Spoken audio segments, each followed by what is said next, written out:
আবারও সেই চিরচেনা লাল সবুজের জার্সিতে মেহেদী হাসান মিরাজ, সাথে পাকিস্তান ক্রিকেট টিমের ক্যাপ্টেন শাহিন শাহ আফ্রিদি।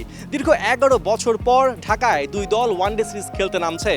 বাংলাদেশ এবং পাকিস্তানের ক্যাপ্টেন সেই ওয়ানডে সিরিজের ট্রফি উন্মোচন অনুষ্ঠানে এসে হাতে হাত মিলিয়েছেন এবং একই সাথে ট্রফির পাশে দাঁড়িয়ে ছবিও তুলেছেন। পরবর্তীতে সেই ট্রফি দু হাতে নিয়ে ওজন বোঝার চেষ্টা করছেন দুই দলের ক্যাপ্টেন। তবে মেহেদী হাসান মিরাজের জন্য সেই ওজন বোঝার তাগাদা খানিকটা বেশি, কেননা 2015 সালে তার পূর্বসূরিরাই এই পাকিস্তানকেই শেরে বাংলাতে 3-0 ব্যবধানে হোয়াইট ওয়াশ করেছিল। মেহেদী হাসান মিরাজ নিশ্চয়ই আরও একবার এই গ্যালারিকে সেই উন্মাদনায় ভাসাতে চাইবেন এবং টাইগারদের এনে দিতে চাইবেন বিশ্বকাপে হতাশা মোচন করার একটা দারুণ সুযোগ।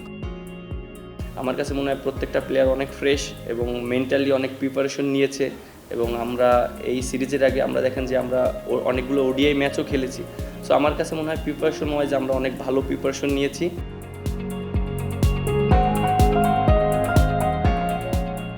এই তো এমন গ্যালারি থেকেই সদ্য সমাপ্ত টি-20 বিশ্বকাপে টাইগার ক্রিকেটারদের ওপর নজর রাখার কথা ছিল সাধারণ ক্রিকেট ভক্তদের, কিন্তু বাংলাদেশ দল বিশ্বকাপ না খেলায় সেটা হয়নি।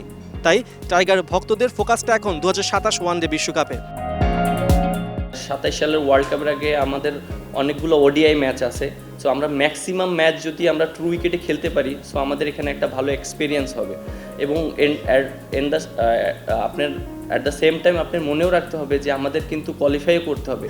সো আপনি যদি দেখেন যে আরও যে টিমগুলো আছে যারা আমরা যাদের বিপক্ষে হোম কন্ডিশন নিতে পারি, অবশ্য চেষ্টা করব সেই রকম কন্ডিশন নেওয়ার জন্য, হোম অ্যাডভান্টেজ নেওয়ার জন্য।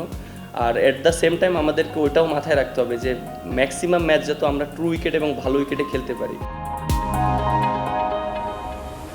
টি-20 বিশ্বকাপের সুপার 8 থেকেই এবার বাদ পড়তে হয়েছে পাকিস্তানকে। হতাশায় মোড়া এক আসর শেষে শাহিন শাহ আফ্রিদি চাইছেন ঘুরে দাঁড়াতে। সেখানে এই অ্যাসাইনমেন্টের নেই তাদের বড় নাম বাবর আজম।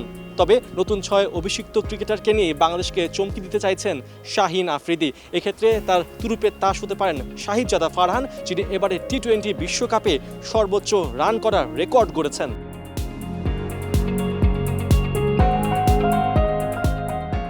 প্রায় 11 বছর পর বাংলাদেশে ওয়ানডে সিরিজ খেলতে এসেছে টিম পাকিস্তান। তাই অ্যাসাইনমেন্টে নামার আগে উইকেটটা ভালোভাবে পরখ করে দেখছেন টিম পাকিস্তানের captain Shaheen Afridi. Tony Hemming কোন জাদু ছড়িয়েছেন এই উইকেটে, সেই রহস্যই যেন ভেদ করতে চাইছেন। এদিকে বাংলাদেশ 3.5 মাস পর আন্তর্জাতিক ক্রিকেটে ফিরতে চলেছে। সময় হিসেবে এই অপেক্ষা যতটা হবার কথা ছিল বিশ্বকাপ মিস করায়, সেই অপেক্ষাই বাংলাদেশের ক্রিকেটারদের জন্য হয়ে দাঁড়িয়েছে বহুগুণ। এখন দেখার বিষয় অদম্য টি-20 আর বিসিএল দিয়ে বাংলাদেশ দল নিজেদেরকে কতটা চাঙা রাখতে পেরেছে এই সময়টায়। পার্থ বণিক, ওয়ান স্পোর্টস, ঢাকা।